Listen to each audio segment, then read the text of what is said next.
दोस्तों, एक बार फिर से स्वागत है आप सबका मेरे अपने चैनल, आप सबके अपने चैनल धूप का टुकड़ा में। इसमें मेरा मकसद एक ही होता है, सबको एक अच्छी सी कहानी सुनाना ताकि उन्हें रात को नींद बहुत अच्छी आए। मेरा यही मकसद है। आज की कहानी का नाम है सारस की शिक्षा। एक गांव के पास एक खेत में सारस पक्षी का एक जोड़ा रहता था। वहीं उनके अंडे थे, अंडे बड़े और समय पर उनसे बच्चे निकले। लेकिन बच्चों के बड़े होकर उड़ने योग्य होने से पहले ही खेत की फसल पक गई। सारस बड़ी चिंता में पड़े। किसान खेत काटने आवे इससे पहले ही बच्चों के साथ उसे वहाँ से चला जाना चाहिए, पर बच्चे तो उड़ नहीं सकते थे अभी। सारस ने बच्चों को कहा, हमारे ना रहने पर यदि कोई खेत के पास आए तो उसकी बात सुनकर याद रख लेना। एक दिन जब सारस खाना लेकर शाम को बच्चों के पास लौटा तो बच्चों ने उससे कहा, आज किसान आया था। वह खेत के चारों ओर घूमता रहा, एक दो स्थानों पर खड़े होकर देर तक घूरता रहा। वह कहता था कि अब खेत काटने योग्य हो गया है, अब चलकर गांव के लोगों से कहूँगा कि मेरा खेत कटवा दें।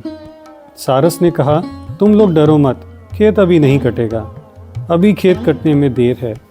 कई दिन बाद एक दिन सारस शाम को बच्चों के पास आया तो बच्चे बहुत घबराए हुए थे। वे कहने लगे, अब हम लोगों को ये खेत झटपट छोड़ देना चाहिए। आज किसान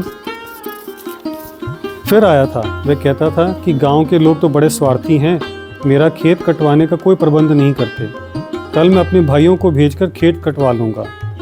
सारस बच्चों के पास निश्चिंत होकर बैठ गया और बोला, अभी खेत नहीं कटता, 2-4 दिन में तुम लोग ठीक ठाक उड़ने लगोगे, अभी डरने की कोई आवश्यकता नहीं है। इसी तरह कई दिन और बीत गए। सारस के बच्चे उड़ने योग्य हो गए और निर्भय भी हो गए। एक दिन शाम को सारस से वे कहने लगे, ये किसान हम लोगों को तो ऐसी झूठ मूठ डराता रहता है, इसका खेत तो कटेगा नहीं। वह आज भी आया था और कहता था कि मेरे भाई भी मेरी बात नहीं सुनते, सब बहाना बनाते हैं, मेरी फसल का अन्न तो सूख कर झड़ रहा है, कल बड़े सवेरे मैं आऊँगा और अपना खेत में खुद काटूँगा। सारस घबराकर बोला, चलो जल्दी करो, अभी अंधेरा नहीं हुआ, हमें किसी दूसरे सुरक्षित स्थान पर उड़कर चले जाना चाहिए, कल खेत अवश्य कट जाएगा। बच्चे बोले, क्यों, इस बार खेत कट जाएगा? वो और ये कैसे?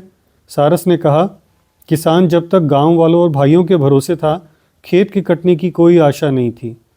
जो दूसरों के भरोसे कोई काम छोड़ता है उसका कभी काम नहीं होता, लेकिन जो स्वयं काम करने को तैयार होता है उसका काम कभी रुका नहीं रहता। किसान जब स्वयं कल खेत काटने वाला है तो वह कल खेत ज़रूर काटेगा। अपने बच्चों के साथ सारस उसी समय वहाँ से उड़कर दूसरे स्थान पर चला गया।